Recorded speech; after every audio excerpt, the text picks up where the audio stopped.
Hi, hello, வணக்கம் and welcome to 70mm channel. So இன்னைக்கு இந்த வீடியோவில் நம்ம நடிகை ருக்மிணி வசந்த் அவங்க காட்டியிருக்கக்கூடிய ரீசெண்டான ஒரு கவர்ச்சியை பற்றி தான் பார்க்க போகிறோம். ஸோ நான் கூட ஃபர்ஸ்ட் அது என்னமோ ஏஐன்னு தான் நினச்சேங்க. ஏன்னா அவங்களுடைய பிக்னி ஒன்று ரிலீஸ் ஆகிடுச்சுல, அது கண்டிப்பாக ஏஐன்றது எல்லாருக்குமே தெரியும். தெரியாதவங்க நிறைய பேர் வந்து ருக்மிணி வசந்தா இப்படி பிக்னி போட்டு அப்படியே கேமரா முன்னாடி இப்படி ஆடுறாங்க அப்படின்ற மாதிரிலாம் வந்து பேசியிருந்தாங்க. அது நிறைய பேருக்கு ஏஐ அப்படின்றதே தெரிய மாட்டேங்குது. அது மாரி தான் இப்போ நீங்க ஸ்க்ரீன்ல பார்க்குறீங்களா, இந்த வீடியோவும் அந்த மாரியான ஒரு மேட்டர்ன்னு நெனச்சேன். பட் ஆனா அது கிடையாது. ஒரிஜினல் தான். ஸோ மத்தவங்க வந்து எப்படியாச்சும் வந்து கவர்ச்சி காட்டணும் அப்படின்றதுக்காகவே ஃபோட்டோ ஷூட் பண்ணுவாங்க. இவங்க வந்து நேச்சுரலா பண்ணியிருக்காங்க அப்படின்றது தெரியுது. இங்க நீ இவ்வளோ நாள் இல்லாம திடீர்னு இப்படி கவர்ச்சி காட்டுனா, அது தப்பா இருக்குங்க அப்படின்ற மாரி பேசியிருப்பாங்க போல. ஆனா வந்து அப்படியா? அப்ப நான் வந்து எதர்ச்சியா காட்டாத மாரி, அதாவது கவர்ச்சி வாண்டடா காட்டணும் அப்படின்றதுக்காக இல்லாம, எதர்ச்சியா காட்டுன மாரி வச்சுக்கலாமா? அப்படின்ற ஒரு ஸ்க்ரீன் ப்ளே. ஆஃப்டர் ஆல் எல்லாமே நடிகைகள் தானே எல்லாருமே, ஆக்டர்ஸ் தானே. ஸோ அந்த மாரி வந்து எதர்ச்சியா தெரியாத மாரி காட்டுறாங்களாம். ஸோ அப்படிதான் வந்து அவங்களுடைய முன்னழகு மாங்கனிகளுடைய கவர்ச்சிய வந்து காட்டியிருக்கிறாங்க. ஸோ பார்த்தவொன்னே ஷாக்கு 2 தடவ அன்னைக்கு.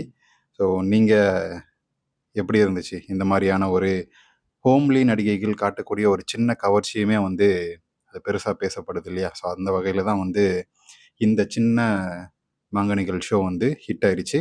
நல்லாவே வந்து வைரல் கன்டென்ட்டா மாறிடுச்சு அப்படின்னு தான் சொல்லணும். நடிகை ருக்மிணி வசந்த் பெருசா யாருமே அப்படின்றது யார் இந்த நடிகை அப்படின்றதே தெரியாது 2023 வரைக்கும். ஸோ ஏன் இந்த காந்தாரா படத்தின் மூலமா வந்து அதிகமா ஃபேமஸ் ஆனாங்க. அந்த படத்துக்கு அப்புறம் தான் அப்படின்னு தான் சொல்லணும். ஸோ அதுக்கு முன்னாடி வந்து நெறைய படங்கள் அதாவது ஏஎஸ் அப்படின்னு தமிழ் படத்திலயும் நடிச்சிருக்காங்க. பட் ஆனா அவங்க அவ்வளோ ரீச் இல்ல. ஸோ அதுக்கப்புறம் இந்த காந்தாரா படத்தின் மூலமா அவங்க ரொம்ப ரொம்ப ரீச் ஆயிட்டாங்க. அடுத்தடுத்த படங்கள் லைன் அப்ல இருக்குது. ஸோ இதனால வந்து ப்ரமோஷனுக்காகவும், ஒரு சில வேலைகளுக்காகவும் அவங்களுடைய கவர்ச்சிய வந்து கையில எடுத்திருக்கிறாங்க. ஸோ அப்படிதான் இப்ப நீங்க பார்த்த அந்த சூட்கேஸ் அரேஞ்ச் பண்ற மாரி, தெரியாத மாரி காட்டணும் அப்படின்ற மாரி தான் அவங்களுடைய அந்த கவர்ச்சி இருந்துச்சு. ஸோ எது எப்படியோ நடிகை ருக்மிணி வசந்தும் கூடிய சீக்கிரம் நெறைய கவர்ச்சி வரும்.